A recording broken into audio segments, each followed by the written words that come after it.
I've been getting a lot of questions asking why it happened, how it happened. Did you do it on purpose? And I was, heck no. Um, Junior year of high school, I was a bigger kid, reaching my highest weight of 230 pounds.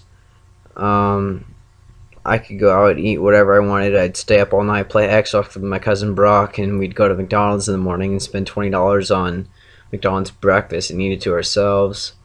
Or I remember going with my buddy Mitch to McDonald's late at night, eating 80 chicken McNuggets, and that had enough calories to last me a week. But I ate that in like one day. Um, Getting to it, senior year of high school, I started wanting to get in shape for basketball season. So I senior year summer, I started like working out a lot, hitting the gym, cutting, dieting, and I saw results, so I kept going. Took some supplements, and I was looking good. Actually, I thought so, but it didn't. It didn't really hit me until after high school ended that my health was just getting the best of me. It started. I went to Peru State College, and at least I would say 2 weeks into it, um, I I wasn't doing so hot. I only got to work out like at least 3 times. I would say the max time I was there. I would isolate from all my friends, just work, work, work, and just no playtime, I guess. And that burnt me out so crazy. I remember calling my mom like crying, bawling, like saying I was too stressful. I didn't want to be here anymore. And my brother Derek, I told him the same thing. And I later withdrew and was just gonna work at Runza for a bit. And so I tried that for a while, and I got back home, and I guess somehow just like the weight just kept going off, and I had to go to the hospital at St. Mary's for a bit, and then I was there for a few nights, and then they sent me to Bryan in Omaha, and I was on the heart floor there, and they put me on a heart monitor, and I couldn't leave my bedroom, but I was doing push-ups when the nurses left the room, so my heart rate would go up and then come back in and ask why I was doing push-ups, and I said I wanted to. um, and I would go down to pick out my own food that I wanted to eat, even though I wasn't supposed to leave the room or the floor or anything. I could go out for walks on the floor, but I couldn't leave the room. I couldn't leave like the floor. Um, because my heart rate was so terribly bad. And then I got better there. I got dismissed after like 3 days there, and then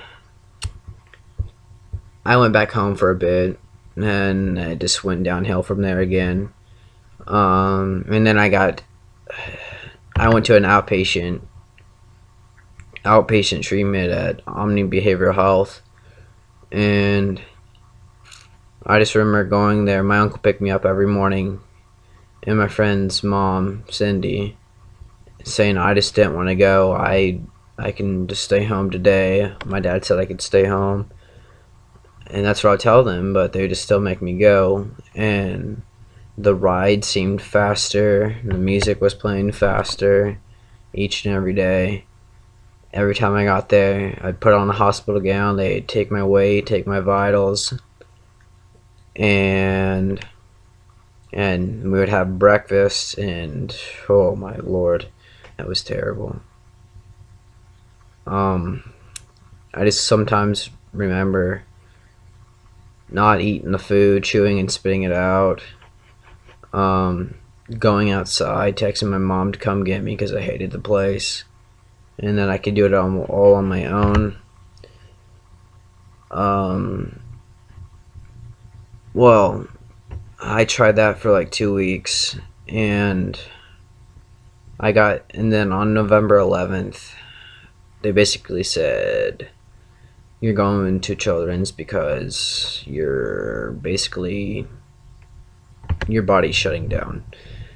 And as I was walking to children's, I was like, okay, this I'm only gonna be here for like what a few days, and I go out to my room, start chilling in my bed, and they say I'm strictly bed rest. It just irritates me, and it's just no. You can't you can't just be strictly bed rest with me. Get all fidgety. Doesn't work. Anyways, I don't even remember my first few nights. Like it was a blur, and um, it was a blur the first few nights, and then after that I started getting visitors. I started getting like my mom coming every night. I started getting like Mitch and Jake, and like when they came to visit me, I wanted them to take me with them, even though I couldn't go, which was terrible. I wanted them to like take me with them. I would always talk to Jake about football and school, and same thing with Mitch. I talked to him about school and asked him how that would go. He's saying you just gotta get better, man, so we can start hanging out again. And I remember going to the game room every day, shooting basketballs and on the little mini hoop, saying, "This is for me getting better. This is for my health. I can do it." Every single day. And then I just play Xbox with one of my sitters, Dave. He was a chill guy. Just playing FIFA. I got rocked, but still fun though. Pass the time. Um. So after a while, I was like, I can't do this hospital thing anymore. So like, I thought it was a great idea to try to escape the place, and so I tried, and I didn't really make it very far. Like I saw I had a sitter in my room with me at all times, and I really didn't make it very far. Like I left the room, and then like nurses and security guards swarmed me. I made it like 10 feet, and then they swarmed me, took me back to my bed, and strapped me, like restrained me to my bed. It was completely terrible.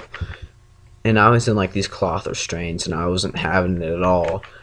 And then I like got out of those, and because they strapped me down to my feet, two to my feet, and like two to my arms to my bed. So I was just like laying there like and I I couldn't do that. And so I got out of those, and they said you gotta keep getting out of those, or else we're gonna put you in metal ones. And like where like the security guards only have a key, and I was like, no, you're not. I don't need these.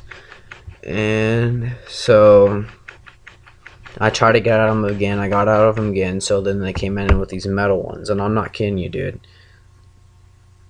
My eyes were huge. They scared the crap out of me. Yeah.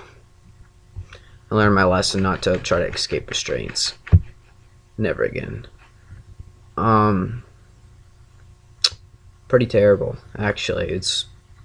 It was probably one of the hardest times of my life, just sitting there restrained in my bed, not be able to move.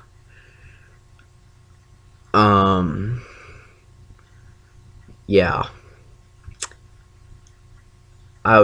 They'd come around like every hour and let me out of them to like move my hands and stuff. It was beyond terrible.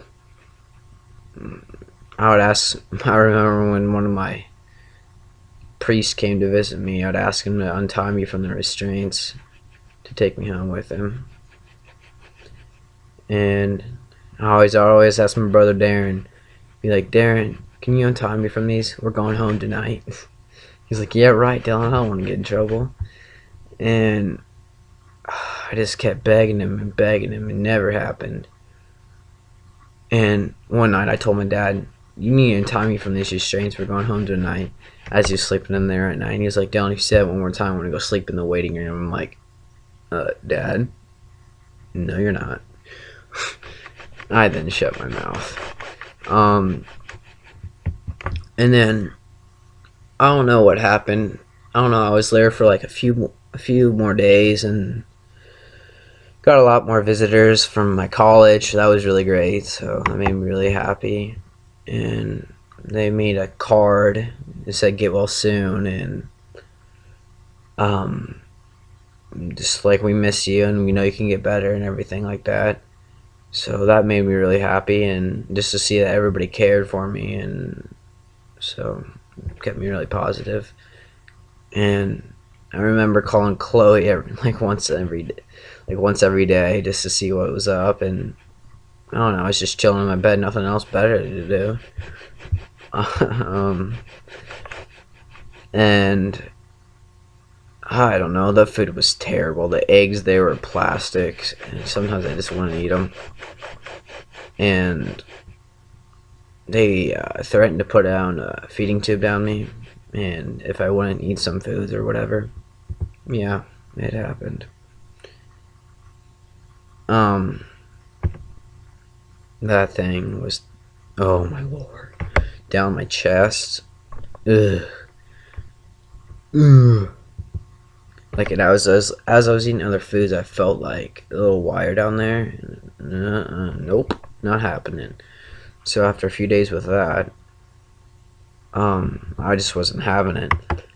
They just kept putting boost down there to boost up my weight. It was a protein drink, and I drank more of that stuff than there is water in the Atlantic Ocean. It was terrible. Oh, drink another boost. You didn't finish your meal. 3 more boost. Got used to it. Um, yeah. So after a few days with the feeding tube in me, I was like, nope, not having it.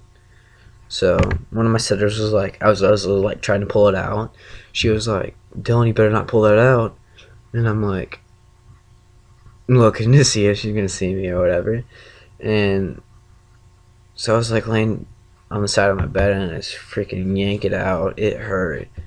And the nurses came in and they were like, "You pulled it out? No way. We're gonna have to put another one in." I'm like, "No, you're not. I'll eat the food." And so they don't put one back in. I was scared that they were going to. And this is when I had like freaking bruising all over my chest. It was like purple, and had it all over my thighs because my body was shutting down because I was so terribly sick, and I weighed like 85 pounds. Um, they gave me showers in my bed, like baths in my bed, like showered me up. Um, I went to the bathroom in my bed. Yeah, it was terrible. And I spent Thanksgiving in there, which I thought I was gonna go Black Friday shopping, but no, spent in the hospital. Great.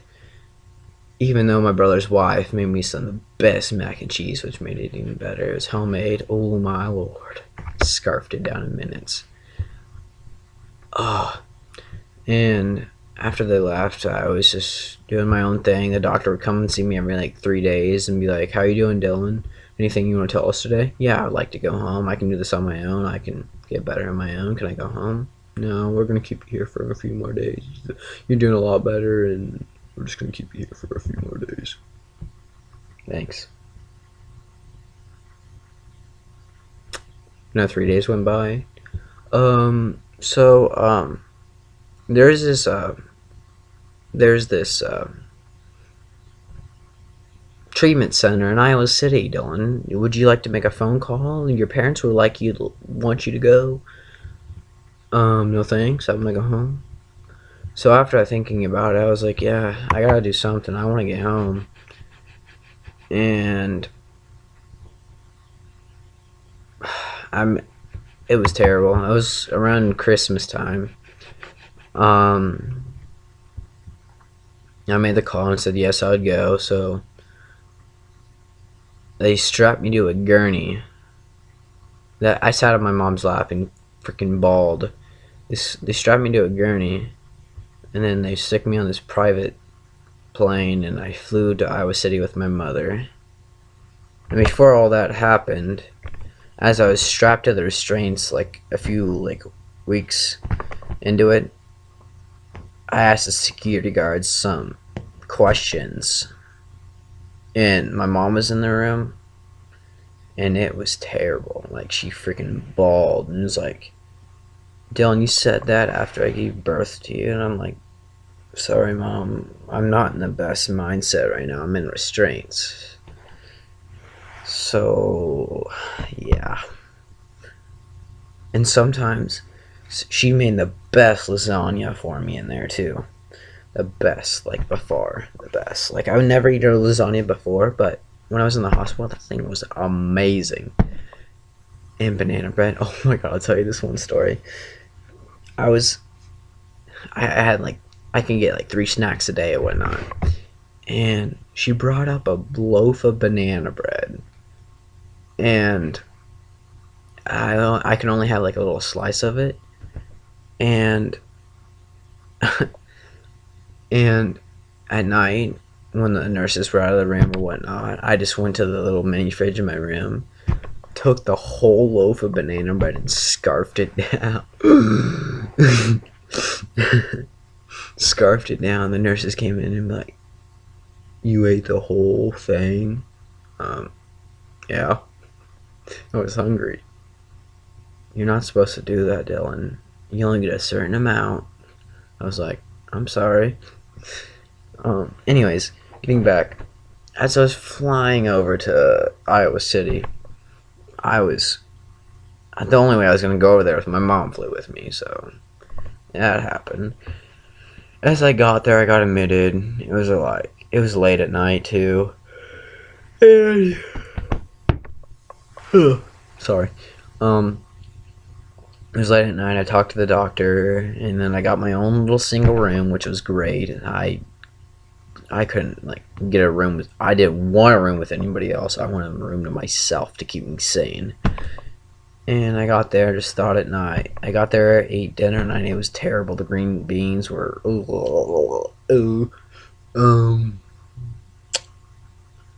yeah. Um, so I was there for the first night. My parents stayed over that weekend, and they talked to the nurses, talked to the doctors, and so they thought I was gonna be okay. They're just gonna try to get me better so I can get home as soon as possible. And so after my parents left that weekend, it was terrible. Like, I didn't talk to any of the patients there at all for a while. Didn't. Oh, it was not the best vacation spot.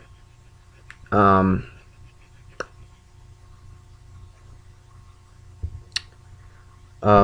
yeah. We watched the Husker game there, the Husker Bowl game. That was bomb.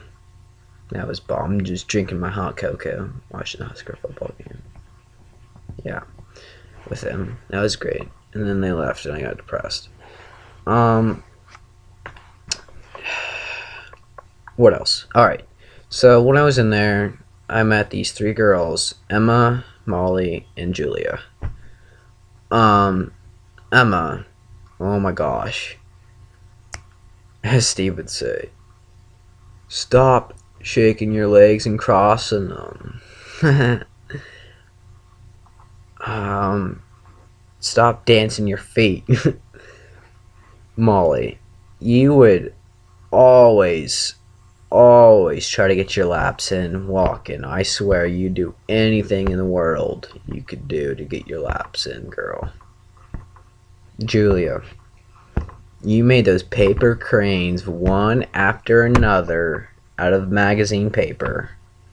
And I could sit there with that magazine paper and a YouTube video tutorial watching the paper crane make. Like how to make it, and I couldn't make it. And we were and I remember when we had gym time, we played horse together, and that was pretty fun. You're good. Um,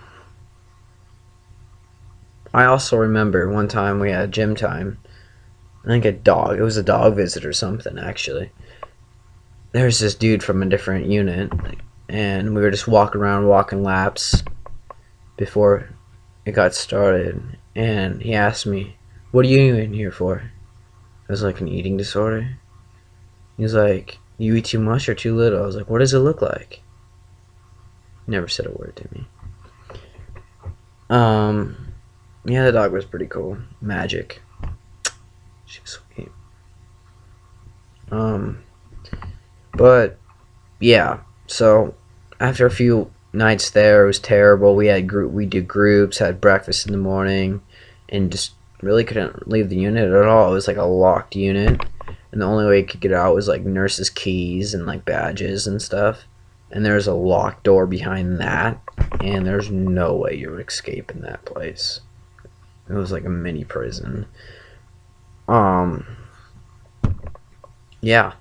So a few weeks there went by, and I got a new roommate, and I'm like, "What's up, dude?" His name is. I had so many roommates there, but this one literally scared me to death. I'm sorry. Yeah, his name. He was like, it didn't scare me. He didn't scare me until I found out he was an ex-convict. Like, dude, dude. Yeah, I can't sleep at night. I stayed up journaling every single night. Um, I just couldn't. I just couldn't sleep with him in there. I just didn't feel safe at all. It was beyond terrible. Like, I think there was a patch in there. I gone 3 days without sleeping. He scared the crap out of me, dude. And then I got a different room. He was hilarious. Um, I forgot his name though, but he was an artist. He was a crazy dude. Like where my feet were, his head slept on that side of the bed. No clue why. Funny dude, but he was different. He's a good guy. Um, yeah. And then so every day I would wake up. The routine would be you eat breakfast and the doctors take your meds and the nurses would come get you and whatnot. But and so as I was talking to the doctors and be like, "Oh, Dylan, how you feeling today?" "I'm really good." "What are you looking forward to?" "Well, I'm just looking forward to my future. I mean, this is just a little bump in the road, and I'm just ready to move on and get things going again. And I'm just ready to go home because all my friends miss me. I miss my family, and I'm just ready to get back on with my life. I don't want to be at a hospital anymore. I'm sick of it." And that that was just like the daily routine. Like I would tell the doctors that, and they would be like, "Okay, yeah, we'll see what we can do." And so a few weeks go by, and I start getting like you can like go up in levels. They're called like where you can get like level 1, 2, and 3, and level 3 get like meal passes and whatnot. And so one day I got a meal pass, and it was like one of my last days there on the unit before I went to partial there. And we go to Texas Roadhouse, my brother, dad, and I order steak, baked potato, and a side salad. And of course, I eat my weight in the rolls with cinnamon butter. Oh my lord, those are delish. And I come back and just I was gonna have a movie night with those girls, and there's a code on the unit, and I'm like, great. Who is it? It was my roommate Jeremy. And then I go in there. My dad's lying there, and I'm like, what? And we go in there, sit in the main room on the couch, watching TV, and like security guard after security guard after freaking nurse CNA to swarm into his room. He was, oh my lord. He got put in a restraint bed and they took him in the back. It was terrible. I hate seeing people go through stuff like that, but he did it to himself. Not me. I've been there. Those aren't fun. Yeah. Well, anyways, then I went to Partial for a bit in Iowa City for. It was only supposed to be a week, but then they just switched it to 2. And then I got dismissed from there, and then I had to go back to Omaha for Partial for a bit. And so I was there for about 2 weeks, and then I remember driving home that day. I got dismissed. Going home, and Mo came over to see me, gave me the biggest hug ever. It was great. And I was just to see all my friends that day, working out with Mitch that day, just seeing everybody, seeing the whole town, like, oh, Dilly's back, whoa, cool. And we're just so happy for him and everything like that. It was just great. And like the fundraiser, like the GoFundMe account, that was insane. Like, I was in a hospital bed, and my buddy Jake, his dad started this GoFundMe fundraiser account, and he was like, to pay for my hospital bills, and he was like, well, Dylan, this is raised over like 3,000 in like 3 days. This is crazy, but the goal is like 15K. And just to go on there and like see like all those people care for me was like, had me tearing up. And so like, and I read all the comments on there, and it was, oh my lord, it was terrible. Yeah, so I got to like 13,000, and like by the end of it, and it was insane. Like, I was speechless to see that many people care about me. And yeah, and to see the story in the Lincoln Journal Star, that was crazy too, to see all those comments on there. And they'll go back on my Facebook and go look at that, and just get my phone to be blown up with text every day, just be like, how you doing, Dylan, and get well soon. And I don't know, I just want to say thank you to all of my family that came to see me, all the people that kept me in their prayers, to everybody that just was there for me when I needed them the most. Much love. Thank you all.